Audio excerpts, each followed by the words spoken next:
చిత్తూరు జిల్లా పలమనేరు పట్టణంలో ఉన్న ఉర్దూ స్కూల్లో మౌలిక వసతులపై ఉర్దూ స్కూలు ప్రధానోపాధ్యాయులు షేక్ సబ్జూ సాహెబ్ మాట్లాడుతూ యాంటీ డ్రగ్స్ పై ప్రత్యేక కార్యక్రమాలు నిర్వహిస్తున్న మరియు ప్రైవేటు స్కూళ్లకు దీటుగా ప్రభుత్వ పాఠశాలకు తీసుకువెళ్లే ప్రక్రియ తమ స్కూల్లో ప్రారంభించామని ఆయన తెలిపారు. ఇక అదేవిధంగా మౌలిక వసతులు ఈ పాఠశాలలో చదివే పిల్లలకు అనుగుణంగా తమ స్కూల్లో ఉన్నాయని ఆయన తెలిపారు.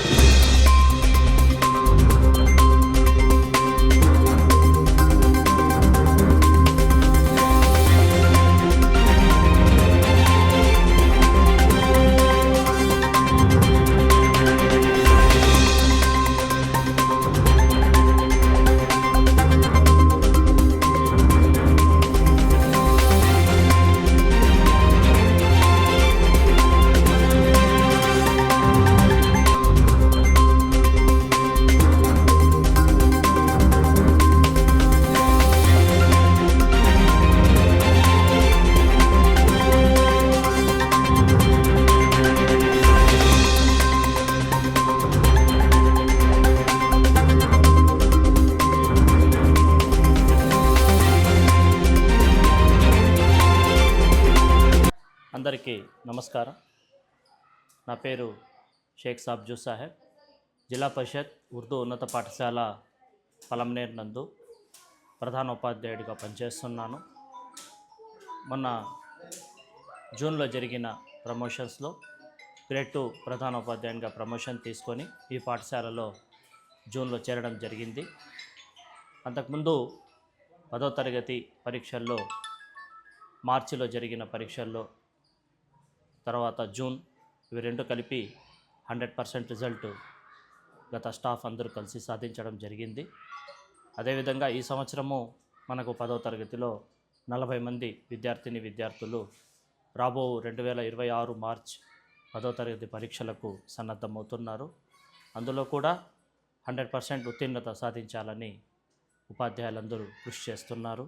ఇప్పుడు నేను ఇక్కడ చేరినప్పుడు 4 పిల్లలు నాకు ఇక్కడ డ్రాప్అవుట్గా ఉన్నారు. అప్పుడు 10వ క్లాస్లో ఒక అబ్బాయి, అదేవిధంగా 6th 7th అనేది వాళ్ళ 4 ఇండ్లకు వెళ్ళి ఒక టీం ఏర్పాటు చేసుకొని నేను, మా పీడీ మేడము, మా మ్యాథ్స్ సారు ముగ్గురం వెళ్ళి ఆ పేరెంట్స్తో మాట్లాడి వాళ్ళ పరిస్థితి ఏమి, ఎందుకంటే వాళ్ళు చదువుకు వెనకబడినారు సార్, కాబట్టి వాళ్ళు స్కూలుకు రావడానికి ఇబ్బంది పడుతున్నారన్నారు. అలాంటి ఏం జరగదమ్మా, మేము నిదానంగానే అన్ని పాఠాలు చెప్తాము, వాళ్ళలో ఇంట్రెస్ట్ కల్పించి ఆ 4 కూడా ఇప్పుడు స్కూలుకు వస్తున్నారు.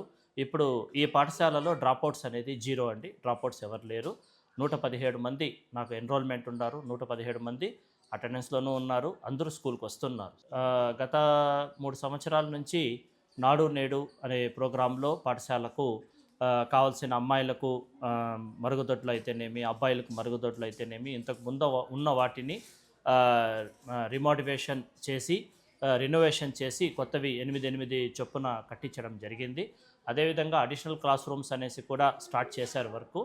ప్రస్తుతం అయితే తర్వాత కాంపౌండ్ వాల్ కూడా పక్కన రోడ్ వేసి హైట్ తగ్గిన దానివల్ల దాని హైట్ కూడా పెంచడం జరిగింది. ప్రస్తుతం అయితే మనకు స్పోర్ట్స్కి సంబంధించి మెటీరియల్ కోసం రిక్వైర్మెంట్ లాస్ట్ ఇయర్ పెట్టినాము.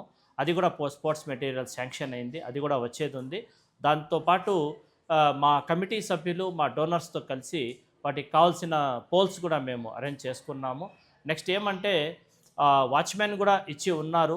ఆ వాచ్మెన్ ఆయా పోస్టులను పర్మనెంట్ చేసి వాళ్ళ దగ్గర కూడా మనం పని బాగా తీసుకునే దానికి అవకాశం ఉంటుంది. ఇప్పుడు ఉన్న వాళ్ళు నైట్ వాచ్మెన్, నైట్ డ్యూటీ మాత్రం చేస్తున్నారు. వాళ్లకు ఇంకా జీతం పెంచో లేకపోతే వాళ్ళకి రెగ్యులరైజ్ చేసో మనకు ఫుల్ టైం ఆయా అండ్ వాచ్మెన్ ఉంటే బాగుంటుందని అనుకుంటున్నాను. సార్, ఉర్దూ స్కూల్కి మామూలు స్కూల్కి తేడా ఏంటి సార్? ఉర్దూ పాఠశాల, తెలుగు పాఠశాల, ఇంగ్లీష్ పాఠశాల అని తేడా లేదు. అన్ని ప్రభుత్వ పాఠశాలలే. కాకపోతే ఉర్దూ మీడియం చదువుకొని ఇంట్రెస్ట్ ఉండే పిల్లలు ఉర్దూ పాఠశాలకు వస్తారు. ఇంగ్లీష్ మీడియం ఇంట్రెస్ట్ ఉండే వాళ్ళు ఇంగ్లీష్ మీడియంకి వెళ్తారు. ఈ పాఠశాలలో ఇంతకు మునుపు సక్సెస్ స్కూల్ ఉండేది. అప్పుడు ఇంగ్లీష్ మీడియము, ఉర్దూ మీడియము సైమల్టేనియస్గా 2 ప్యారలల్గా జరిగేవి. కానీ మనకు ఈ రీస్ట్రక్చరింగ్ వల్ల సింగిల్ మీడియం అనే ప్రస్తావన ఒక జీవో ద్వారా వచ్చింది కాబట్టి అప్పుడు మనము సింగిల్ మీడియం కంటిన్యూ చేస్తున్నాం. ఈ పాఠశాలలో ఉర్దూ మీడియం కంటిన్యూ అవుతున్నది. ఉర్దూ మీడియంకు ఇంగ్లీష్ మీడియం తెలుగు మీడియంకు తేడా అంటూ ఏం లేదండి. అందరికీ ఒకటే టెక్స్ట్ బుక్, ఒకటే కరికులము, ఒకటే సిలబస్సు, ఒకటే టైం టేబుల్. కాకపోతే మీడియం ఆఫ్ ఇన్స్ట్రక్షన్స్ వేరేగా ఉంటుంది.